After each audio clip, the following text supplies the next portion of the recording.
işte iş kazalarında ölüyor. Bütün bunlar burada bir şeylerin eksik olduğunu göstermiyor mu? O eksiklik şurada. Herkes adalet diyor. Adalet. Kendin için sağladığın şartları çalışanın için sağlayacaksın. Bu adalettir. Çalışmadığın zaman bu zulüm olur. O zaman onun tam karşıtı merhamettir. Yani merhamet, zulüm hem adaletin hem merhametin tam karşıtıdır, karşısında duruyor. Merhamet etmeyene merhamet olunmaz. Bu söz Hazreti Peygamber'in men lem yarham la yurham. Siz ilişkide bulunduğunuz, irtibatta olduğunuz insanlara merhamet duygusuyla yaklaşmazsanız size de merhamet olunmaz. Yerdekilere merhamet etmeyene göktekiler merhamet etmez. Hadisi şerif. Dolayısıyla Allah'ın kendisine farz kıldığı yegane akt, bakın kütübe aleykümüs sıyam, size oruç farz kılındı. Kütübe aleykümül kital, size saldırıldığı için savaş farz kılındı. Kütübe farz kılındı. Allah kendisine ketebe ala nefsihi, kendisine bir şeyi farz kılıyor.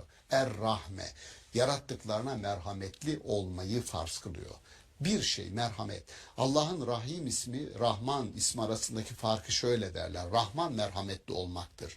Rahim o merhameti dış dünyada göstermek ve var kılmaktır. Yani Rahim fiilidir. Yapar bizzat. Diyor ki insanlarla ilişkinizde rahim olun, merhametli olun. Her adımınız, her dokunuşunuz bir merhamet tohumu eksin insanların yaşamına. Böyle bir merhamet toplumu, siz merhametli olduğunuzda başkası da size olacak. Kavga gürültü olmayacak ya. Böyle bir dünya arkadaşlar diyorum. Yani kendi elimizle kurduğumuz dünya bizim için yakıtı ateş, taşlar olan ve insanlar olan bir cehennemden bahsediyor Kur'an-ı Kerim. Zannediyoruz ki gelecek dünyadan bahsediyor. Hayır. Öyle bir azaptan, öyle bir cehennemden kendinizi koruyun ki o cehennemin yakıtı insanlar ve taşlardır diyor. Bu şu demek.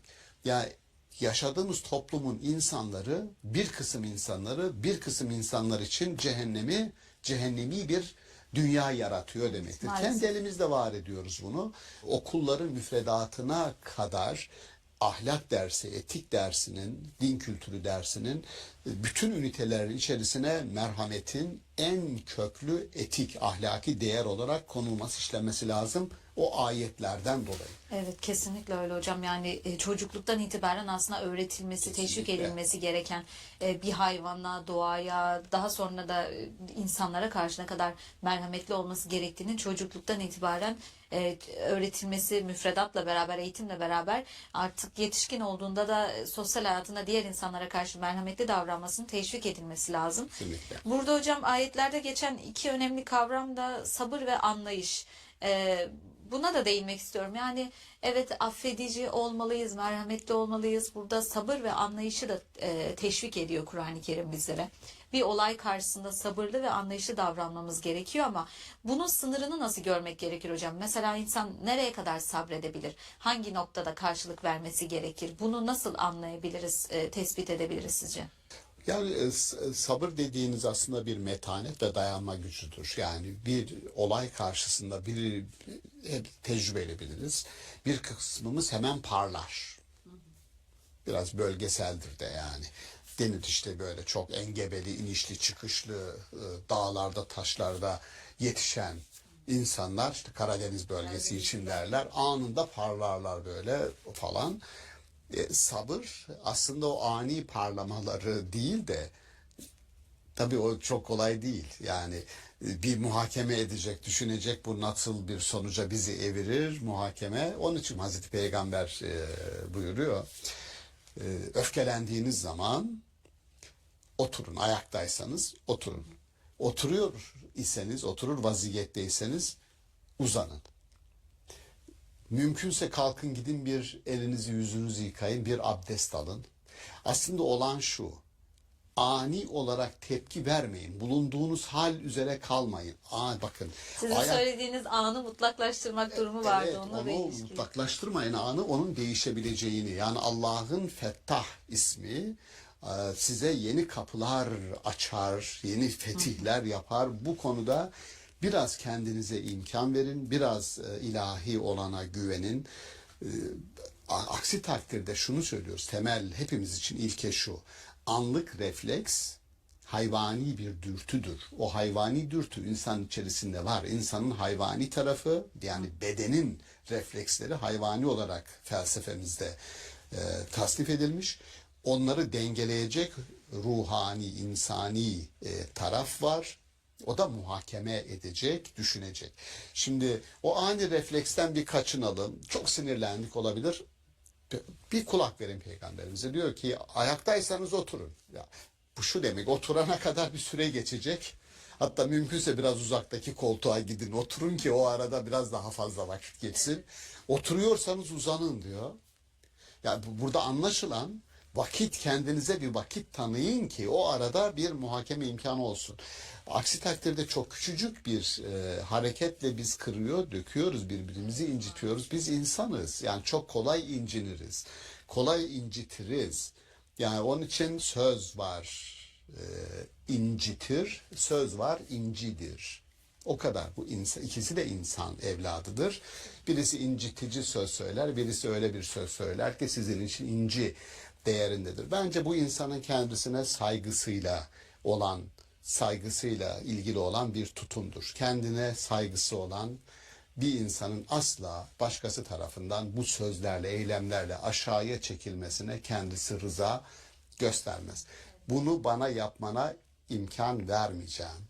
Ya bu şansı sana vermeyeceğim diyerek rahat davransın. Bu hiyerarşik olarak onu üste çıkarır. Zaten karşı tarafı daha da öfkelendiren odur. Sen kibir gösteriyorsun. Tenezzül edip benim seviyeme inmiyorsun. Evet, Allah öyle diyor. Tenezzül edip onların seviyesine inmeyin. Şöyle diyor, Hicr suresinde geçer. Allah'a ve peygambere hakaret edilen bir yerden siz çekin gidin diyor. Yok sayın diyor. Şuraya bakın. Yani yok Gerçekten sayın bugün diyor. baktığımızda sosyal medyada insanlar nasıl savaşıyor? Yani sen Allah'a bunu dedin, sen peygambere bunu dedin diye sürekli kavgalar, o sosyal medyadaki durumların gündelik hayata dönmesi, pratikte karşılık bulması, bunlar aslında dediğiniz gibi Kur'an-ı Kerim'le hiç de uyuşmayan şeyler. Kesinlikle. Bakın diyorum ya, Allah'a ve peygambere taan edilen bir yerden Allah'ın önerisi nedir? Orayı terk edin. Başka bir söze geçene kadar adamlar, yani o sözün hiçbir değeri yok demektir.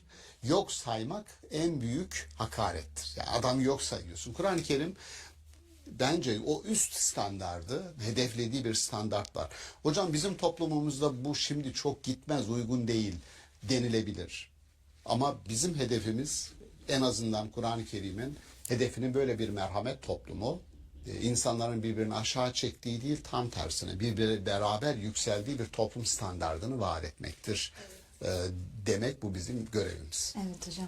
Çok teşekkür ederiz teşekkür değerli ederim. yorumlarınız Ben için. teşekkür Yani ederim. bu vesileyle de sabır ve anlayışı yeniden teşvik etmiş olalım bizler de seyircilerimize. Özellikle Ramazan ayında oruçlu, dürtüsel oruçlu, hareket, evet. Açlıkla, öfkeyle mücadele etmek adına çok teşekkür ederiz teşekkür yorumlarınız ederim. için. Sevgili seyirciler, Kur'an-ı Kerim bağlamında adalet ve merhamet kavramlarını ele aldık bugün. Bir sonraki bölümde görüşmek üzere. Hoşçakalın.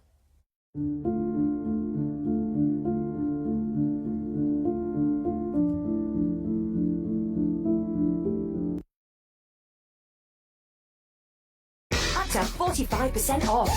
Amazon Spring Deal Days. Ends Monday.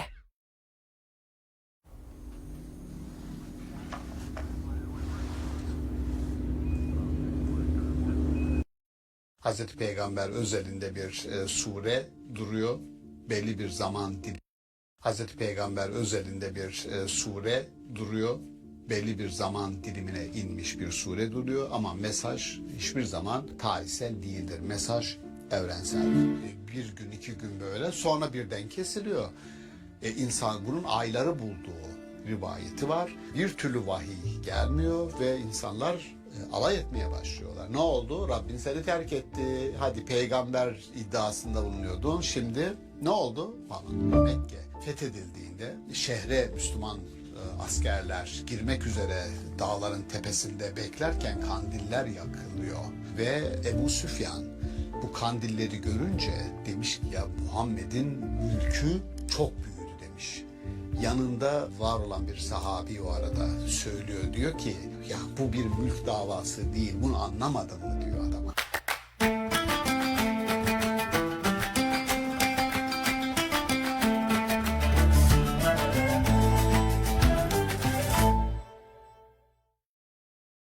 İstanbul Okulu'ndan herkese merhaba. Sevgili seyirciler, bugün Duha suresi bağlamında Peygamber Efendimizin peygamberlikten önceki ve sonraki dönemlerini karşılaştıracağız.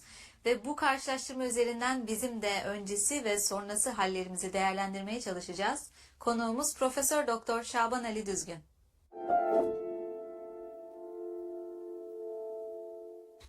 Merhaba hocam. Merhaba. Hocam bugün yine çok güzel bir sure bağlamında konuşmak istiyoruz. Duha suresi. Benim de en sevdiğim surelerden biridir. Gerçekten çok umut vaat eden, bir zorluktan kolaylığa geçişi aslında yine ifade eden, umut vaat edici bir sure. Bunu Peygamber Efendimizin bir geçiş dönemi olarak değerlendireceğiz aslında. Peygamberlikten öncesi ve sonrası bağlamında ele alacağız.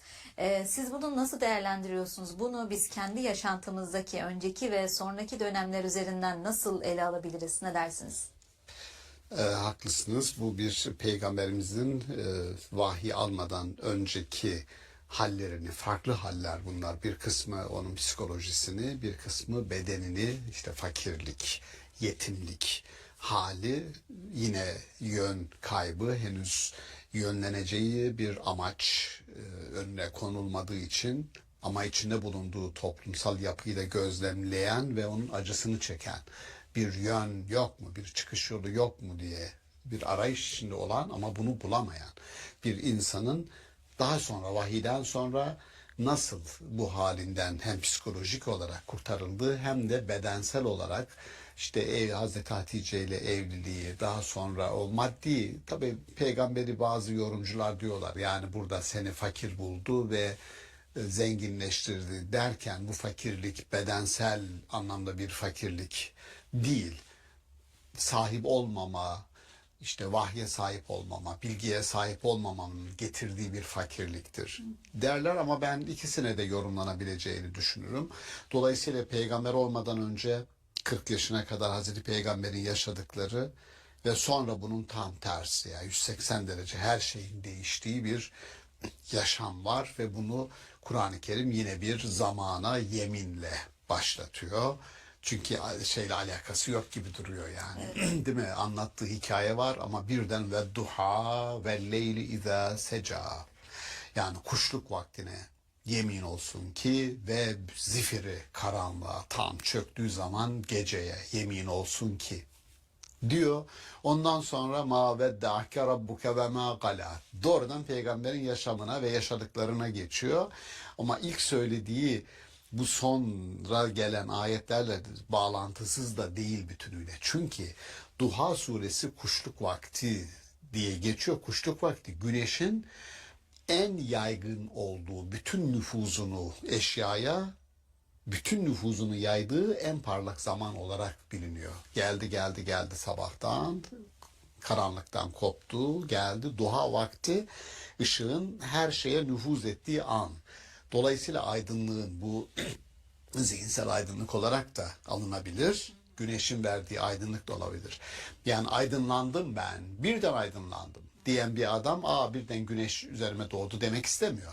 O aydınlanma zihinsel bir aydınlanma, kalbi bir aydınlanma, değil mi? Evet. Şimdi benzer bir durumu. Yani bir insanın çok aydınlandığı vakte de yemin olsun. Sanki her şey gelmiş ve üzerine çökmüş. Karanlıklar içindeyim. Ona da yemin olsun ki ikisi de gerçek. İkisi de oluyor. Ama bundan sonra bilmeniz gereken şey şu. Zifiri karanlıklar içerisinde kaldığınız zaman bile ma vedda'ake Rabbüke, Rabbiniz sizi terk etmiş değildir. Burada Hazreti Peygamber'e bunu söylüyor ama genel yorum yöntemimiz şudur. Bizi izleyen dostlar her programda fırsat geldikçe söylüyoruz. Hazreti Peygamber'e hitap bütün insanlığa hitaptır. Evet. Yani sadece müminlere, inananlara bile değil. Bütün insanlara hitaptır. Her insanın aydınlığı ve her insanın karanlığı vardır. Özellikle zifiri karanlık durumda bir çıkış yolu, bir tünelin ucunda ışık var mıdır diye baktığında Kur'an'ın söylediği ma vedda'ke Rabbüke. Mutlaka onun tünelin ucunda bir ışık vardır. Rabbin seni terk etmedi. Bu ayete Hazreti Peygamber'e Rabbin seni terk etmedi Kime denir bu? Ben terk edildim düşüncesindeki birine söylenir. Peki Hazreti Peygamber terk edildiği izlenimine, zehabına diyelim, neden kapıldı?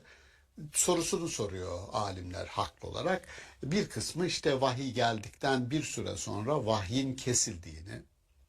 Çünkü her peygamberimiz her vahiy geldiğinde denir ki kuşluk vakti çıkar ve onu Kabe'nin etrafında okurmuş. Burada kuşluk, Duha suresinde bu zamanın kuşluğa yemin olmasının sebeplerinden bir tanesi Kur'an ayetlerini okumak için peygamberimizin seçtiği vakit kuşluk vaktidir. Yani insanlar yoğun olarak çıkmaya başlamışlardır ve onlar duysun ister peygamberimiz ve o zaman okumaya başlarmış.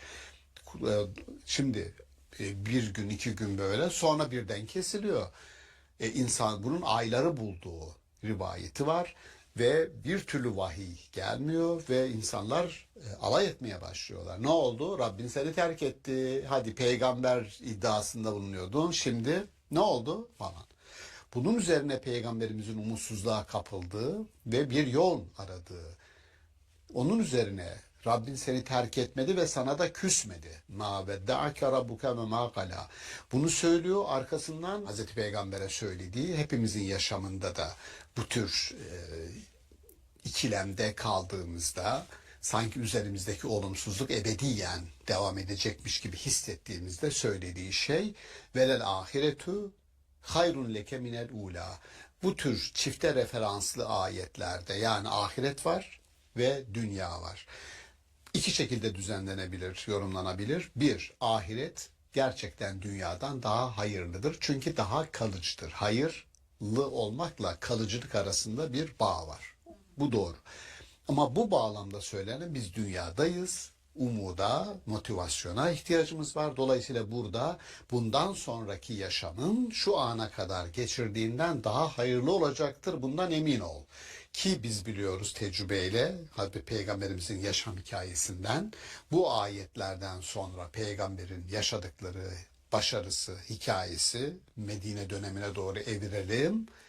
Kesinlikle o ana kadar milletin küçümsemesi, alay etmesi, hatta öldürmek için plan yaptıkları bir peygamber tekil olarak açık hedef olan peygamber ondan sonra geliyor bütün mümin, müşrik, münafık, bütün insanların hayatının ortasındaki kurucu unsura dönüşüyor Medine'de. Bunu biliyoruz. Dolayısıyla velel ahiretu hayrun leke minel ula. Geleceğin bundan önceki yaşamından daha hayırlı olacaktır. Zira hatırla ki diyor. Zira hatırla ki biz ondan sonra ayetler geliyor. Velesevfe yutike fetarda. Sana verdiklerinden razı olacaksın, mutluluk duyacaksın. Bu garantiyi de veriyorum. Ondan sonra ele veya şu ifadeler. Elem yecitke yetimen feava. Hatırla sen yetimdin. Gerçekten Hazreti Peygamber için bir trajedidir bu. Yani bir çocuk için aslında bir trajedidir. Nedir o? Daha annesinin karnındayken, annesi onu doğurmadan babasının vefatı, babanın kaybı. Yani çocuğunun doğumunu göremeyen bir baba. Bir baba için bu bir trajedi.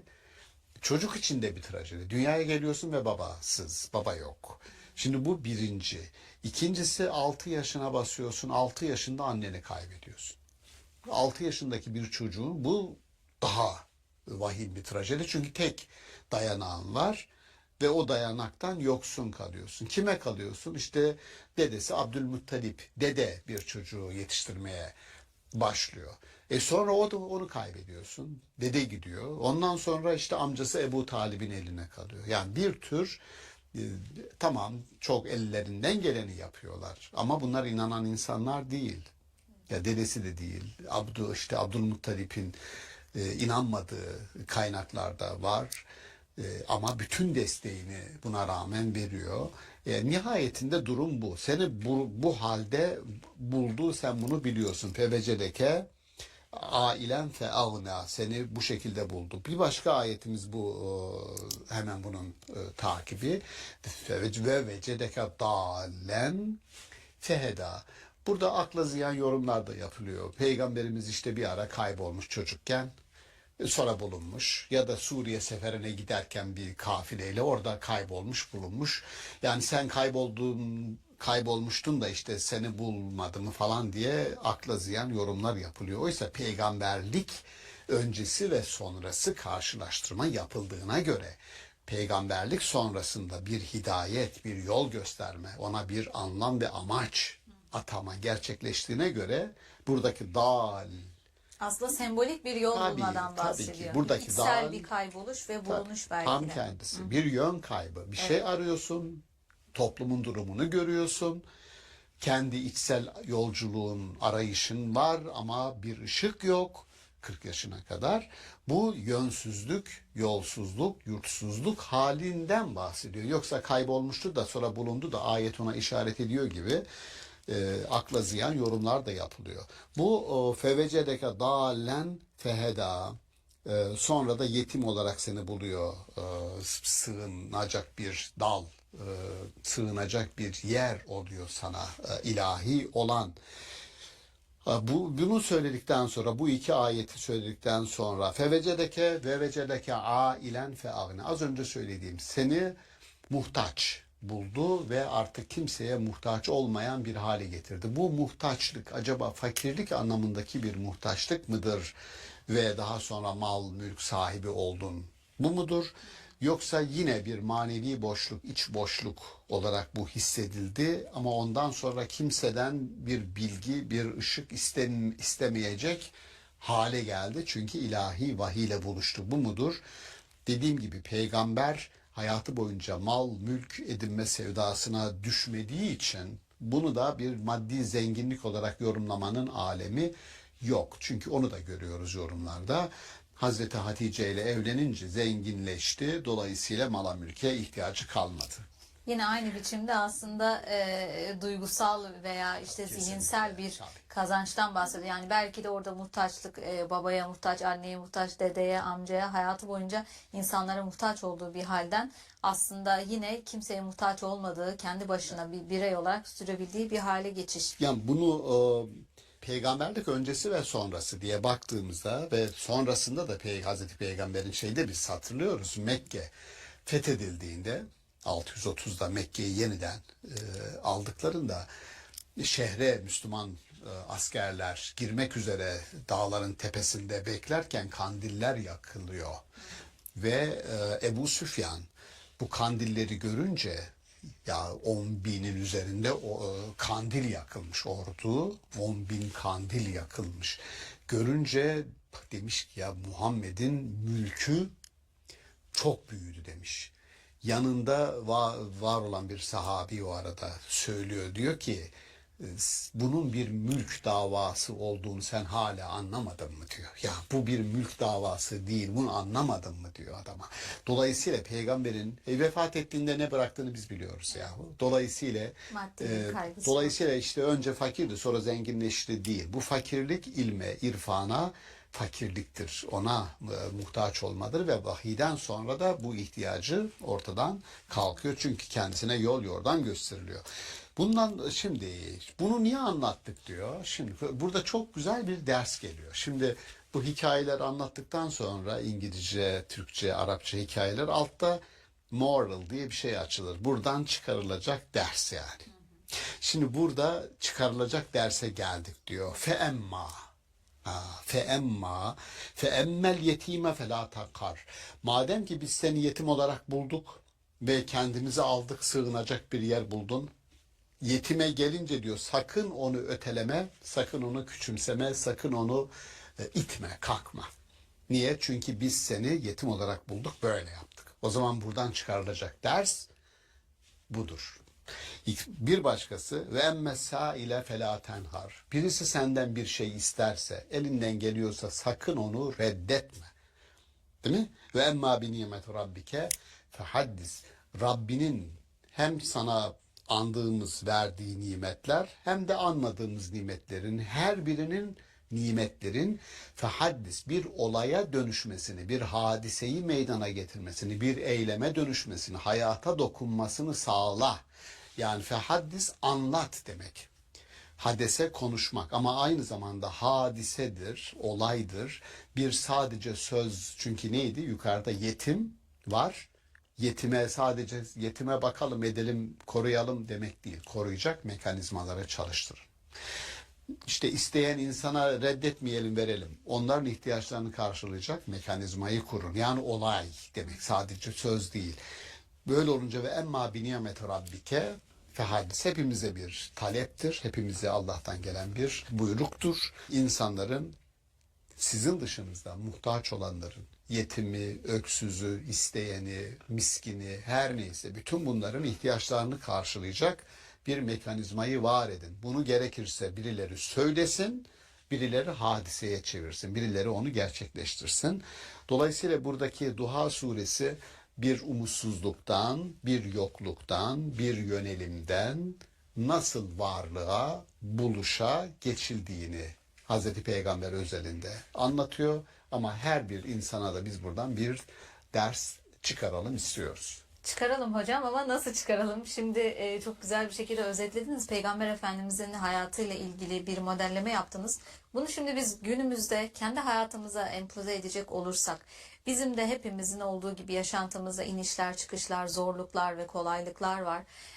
Bu durumlarda, umutsuzluğa kapıldığımız durumlarda, işte ne bileyim, insanın kendini çok günahkar hissettiği, Allah'tan uzaklaştı ve affedilmeyeceğini düşündüğü zamanlarda Rabbin sana darılmadı, sana küsmedi, hala tövbe edecek gücün var, hala Allah'a dönebilirsin düşüncesiyle umut var, bir tarafı var bunun.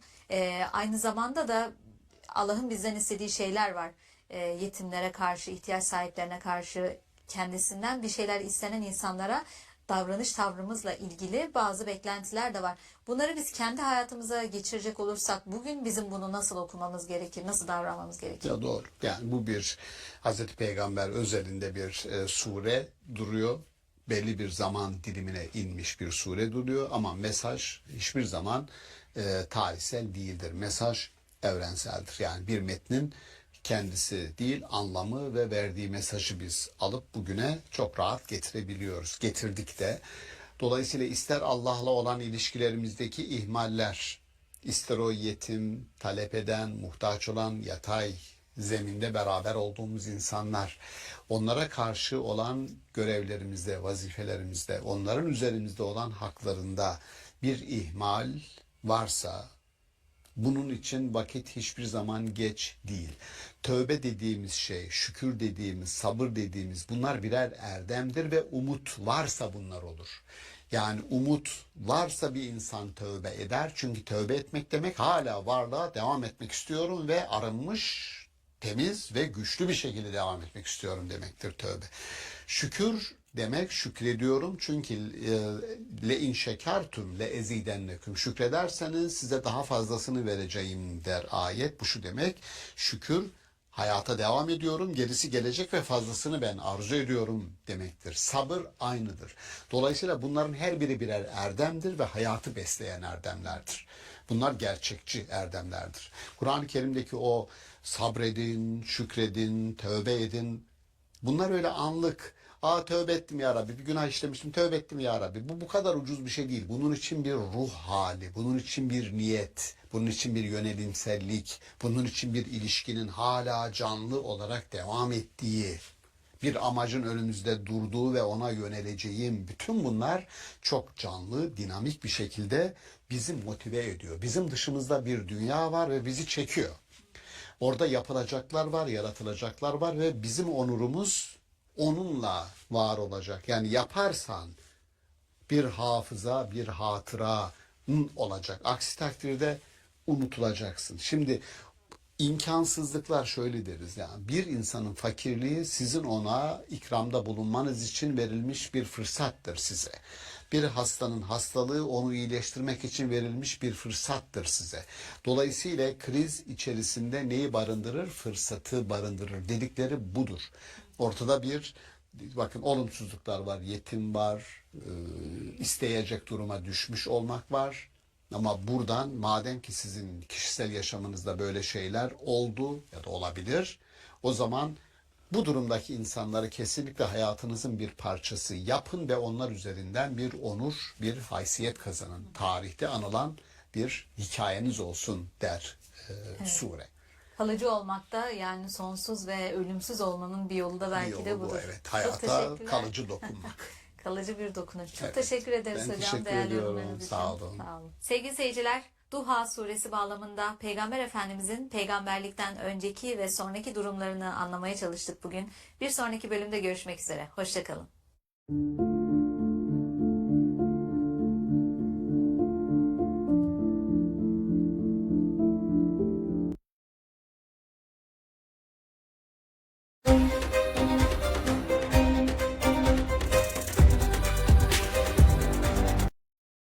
Bir küçücük gayet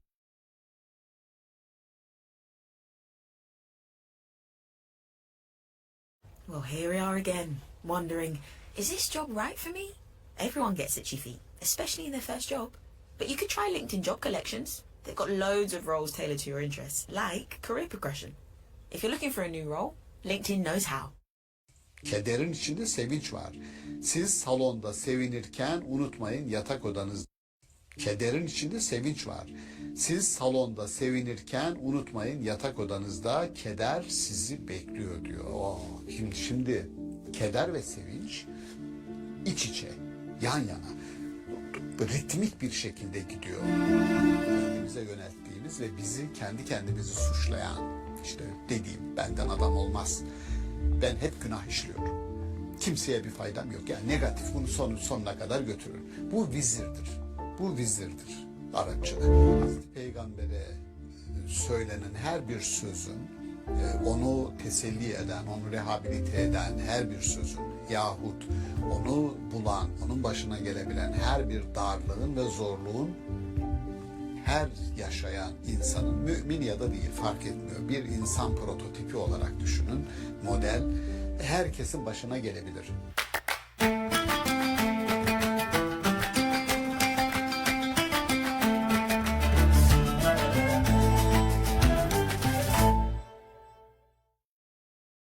İstanbul Okulu'ndan herkese merhaba. Sevgili seyirciler, bugün Mekki bir sure olan İnşirah suresi bağlamında insanın yaşadığı zorlukları, kolaylıkları, bu süreçte karşılaştığı bütün meselelerle beraber ferahlığı konuşacağız. Konuğumuz Profesör Doktor Şaban Ali Düzgün.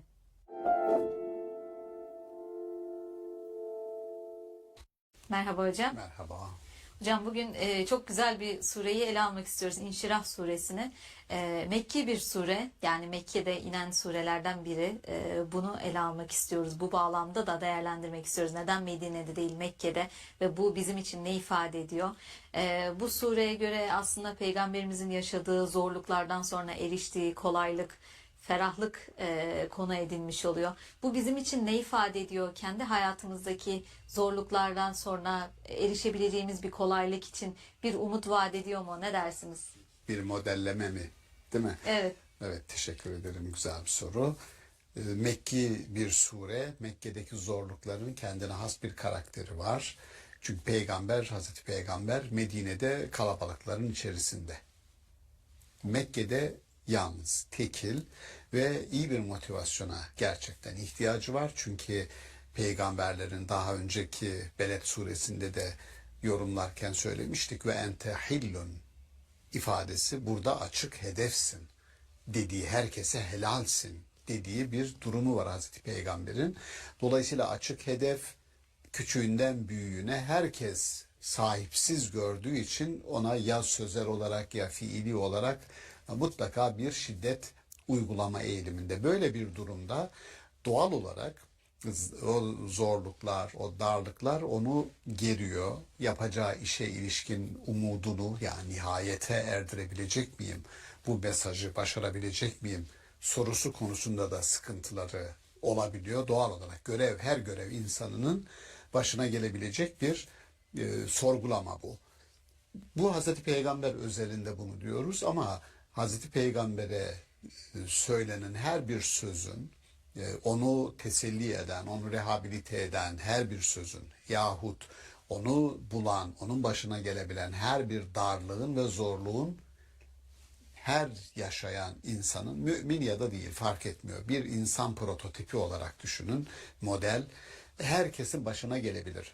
O durumda inşirah kelimesi bu tür darlıklar ve zorluklardan sonra bir ferahlamanın, bir genişlemenin olduğunu, olabileceğini, bunun umut edilmesinin ve o umudun gerçekleşmesi için kararlı olunmasının ve bu kararlılığın nihayete ermesi için bir işte o kararlılık, azim Türkçe'de de kullanıyoruz.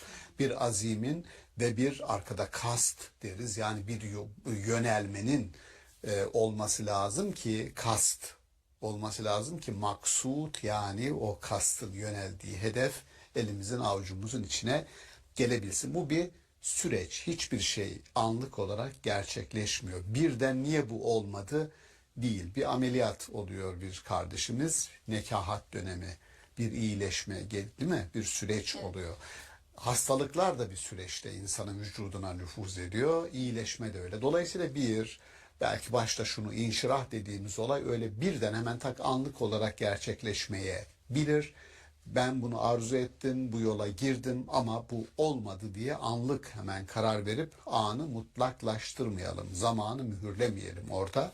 Bırakalım akışında o kendi iyileştirme süreci çalışmış olsun. Ayet-i kerimelerde elem neşrah leke sadrak.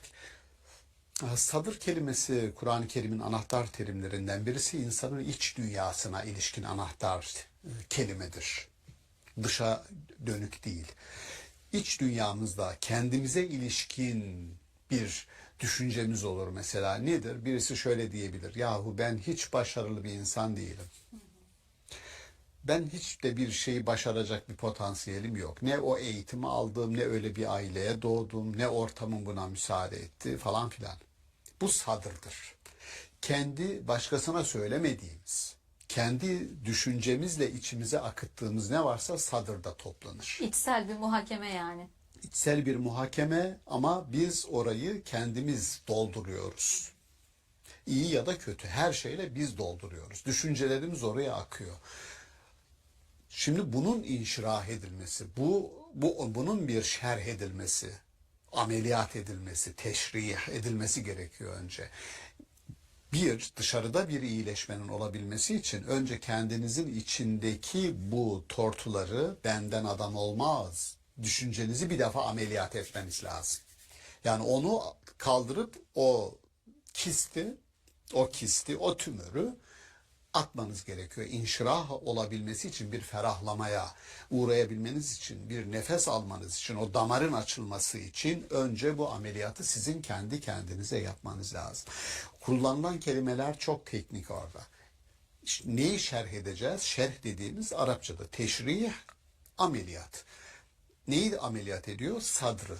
Peki sadır neydi? Bir insanın kendine ilişkin düşünceleridir. Bitti. Bu düşünceler eğer hastalıklı düşüncelerse sağlıklı bir birey olarak dışarıda biz var olamayız.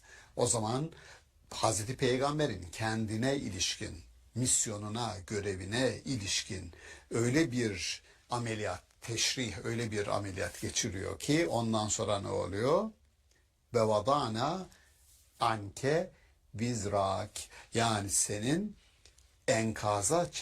seni enkaza çeviren ne varsa ondan sonra kaldırıp attık onları diyor. Onlar kalktı gitti ve rahatladı.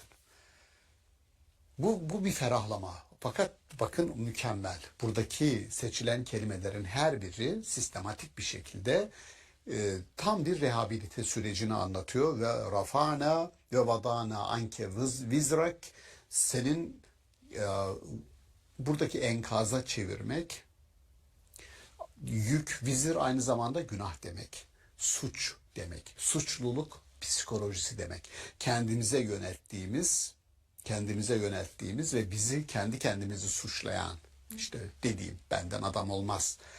Ben hep günah işliyorum. Kimseye bir faydam yok. Yani negatif, bunu sonuna kadar götürün. Bu vizirdir. Bu vizirdir Arapçada. Bunu biz senden kaldıracağız. Bunu kaldırdıktan sonra işte bütün bunlar seni enkaza çeviriyordu. O enkazdan seni kurtaracağız. İçinden bunları alacağız. Ondan sonra ellezi engada zahrak. Zahır omurga. Sırt, omurganı enkaza çeviren bu tür duyguları, vizirleri bir şerh edeceğiz, ameliyat edeceğiz. Operasyonla onları çekip çıkaracağız, atacağız.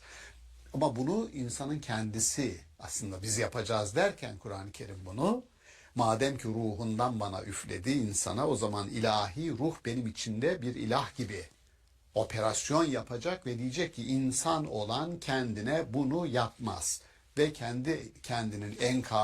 kendini enkaza çevirmez.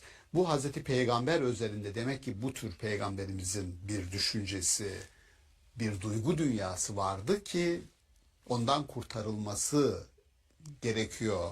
Ki bir aktive olsun ve dış dünyaya çıkıp özgüvenle tebliğini yapabilsin. Hocam burada şimdi dediğiniz gibi çok önemli kavramlar var. Enkaz diyorsunuz. Yani bir enkaz olabilmesi için öncesinde bir yapının olması gerekiyor ve bu yapı yıkıldıktan sonra artık kaldırılamayacak bir yük olan, ağır bir yük olan enkaza dönüşüyor ve daha sonra yeniden inşa için ise önce o enkazdan kurtulmak gerekiyor.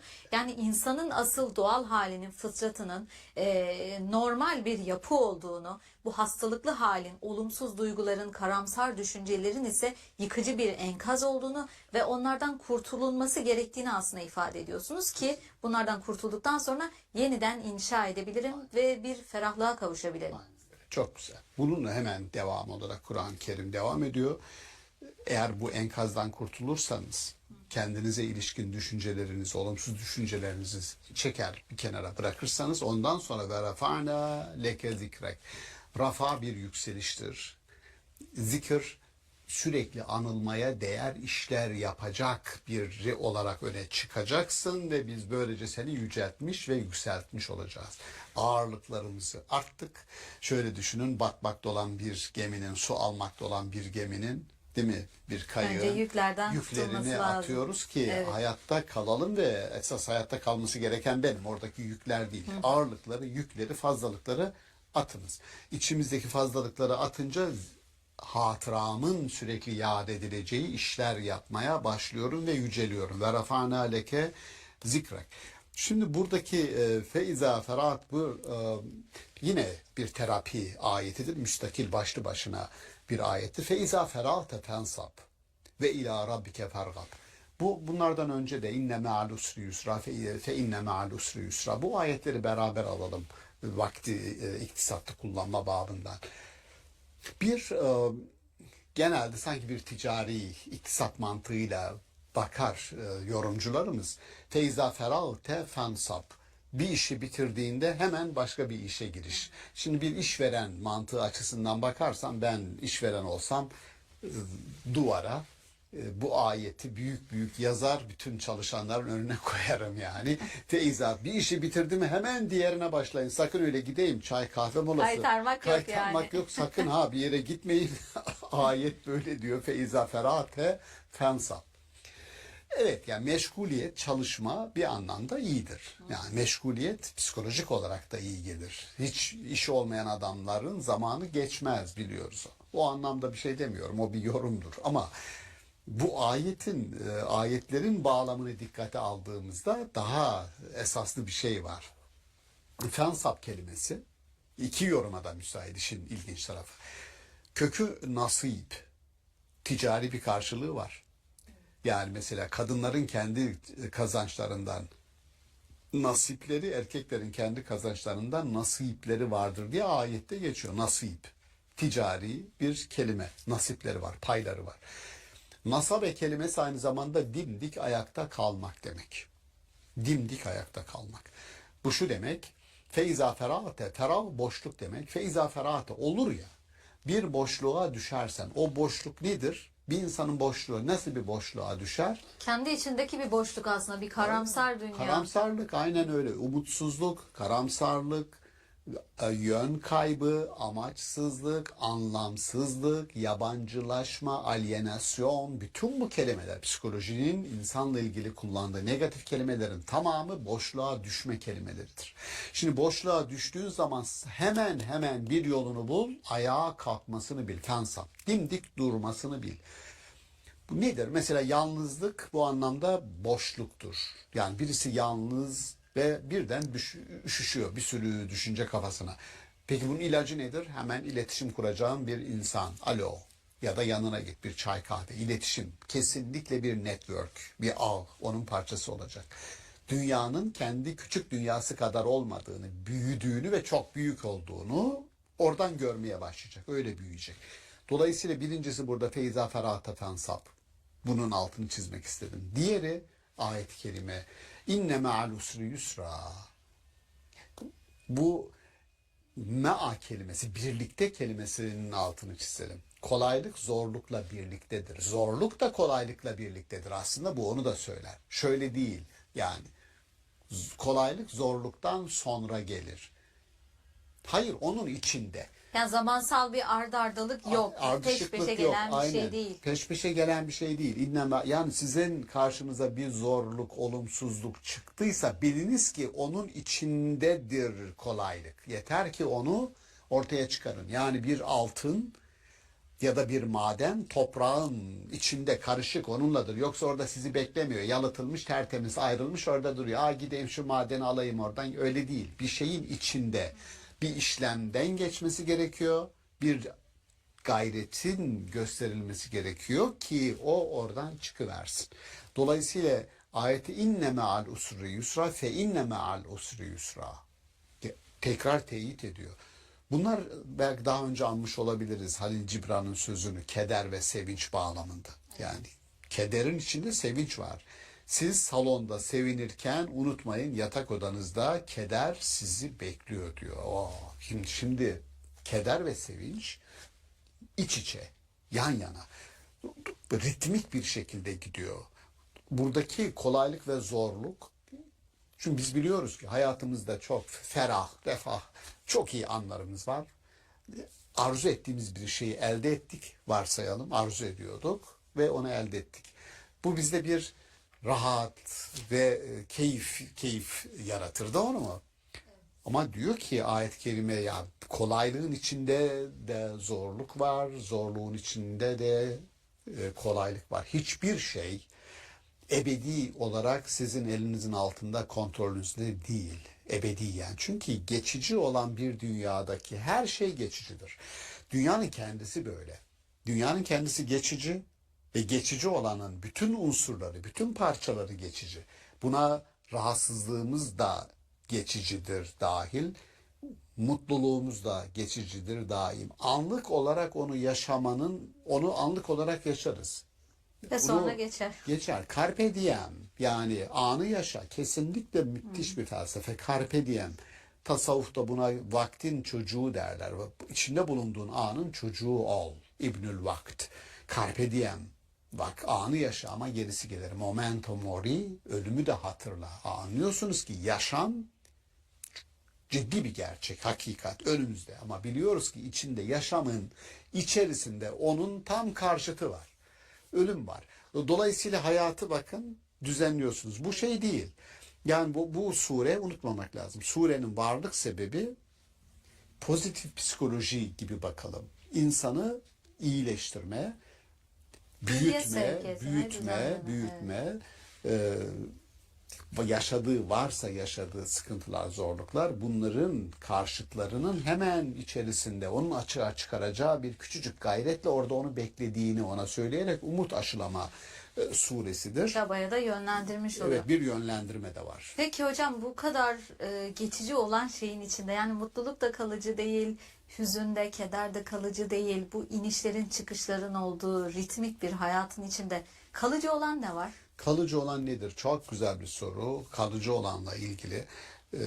Belki daha önce geçen seneden ya da önceki programlardan olacak hatırlıyorum. Filibeli Ahmet Hilmi'nin Amakı Hayal kitabında mutluluk nedir diye arayan beşeriyet adı verilen bir adamın mutluluk nedir ya? Bana herkes bu dünyada amacımız nedir kardeşim? Mutlu olmak. Peki mutluluk nedir ya?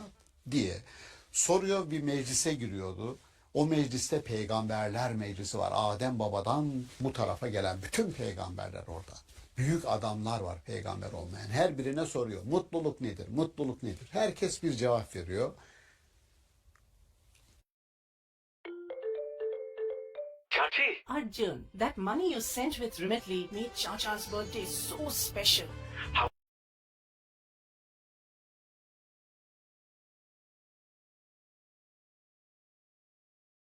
Kederin içinde sevinç var. Siz salonda sevinirken unutmayın yatak odanızda keder sizi bekliyor diyor. Şimdi keder ve sevinç iç içe, yan yana, ritmik bir şekilde gidiyor. Kendimize yönelttiğimiz ve bizi kendi kendimizi suçlayan, işte dediğim benden adam olmaz. Ben hep günah işliyorum.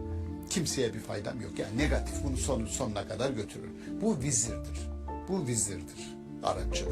Hazreti Peygamber'e söylenen her bir sözün, onu teselli eden, onu rehabilite eden her bir sözün yahut onu bulan, onun başına gelebilen her bir darlığın ve zorluğun her yaşayan insanın mümin ya da değil fark etmiyor. Bir insan prototipi olarak düşünün, model herkesin başına gelebilir.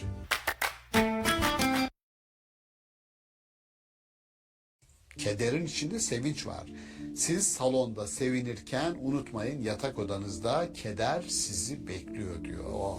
Şimdi keder ve sevinç iç içe, yan yana, ritmik bir şekilde gidiyor.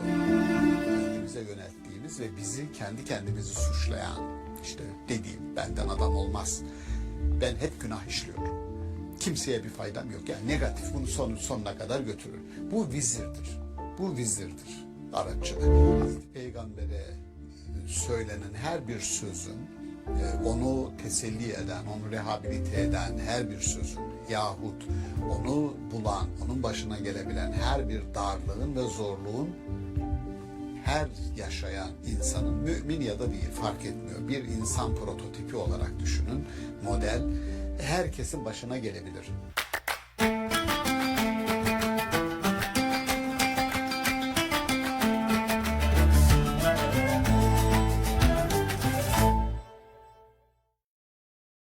İstanbul Okulu'ndan herkese merhaba. Sevgili seyirciler, bugün Mekki bir sure olan İnşirah suresi bağlamında insanın yaşadığı zorlukları, kolaylıkları, bu süreçte karşılaştığı bütün meselelerle beraber ferahlığı konuşacağız. Konuğumuz Profesör Doktor Şaban Ali Düzgün.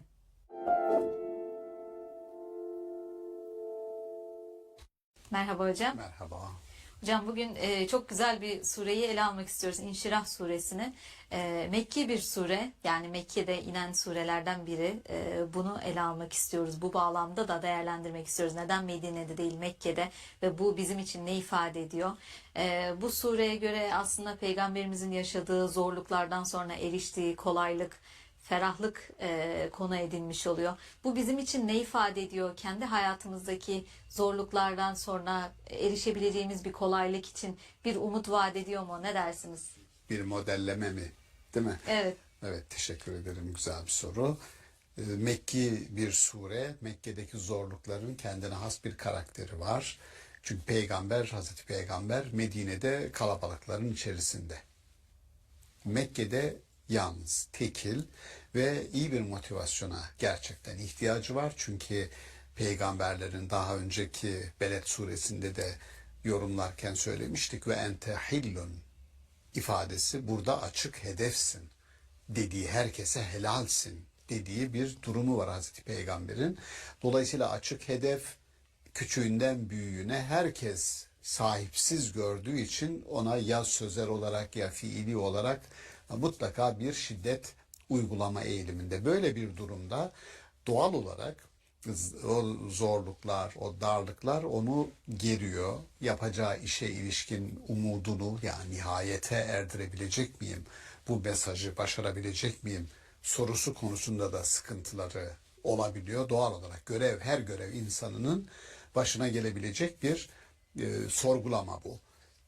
Bu Hazreti Peygamber özelinde bunu diyoruz ama Hazreti Peygamber'e söylenen her bir sözün, onu teselli eden, onu rehabilite eden her bir sözün yahut onu bulan, onun başına gelebilen her bir darlığın ve zorluğun her yaşayan insanın mümin ya da değil fark etmiyor. Bir insan prototipi olarak düşünün, model herkesin başına gelebilir. O durumda inşirah kelimesi bu tür darlıklar ve zorluklardan sonra bir ferahlamanın, bir genişlemenin olduğunu, olabileceğini, bunun umut edilmesinin ve o umudun gerçekleşmesi için kararlı olunmasının ve bu kararlılığın nihayete ermesi için bir işte o kararlılık, azim Türkçe'de de kullanıyoruz.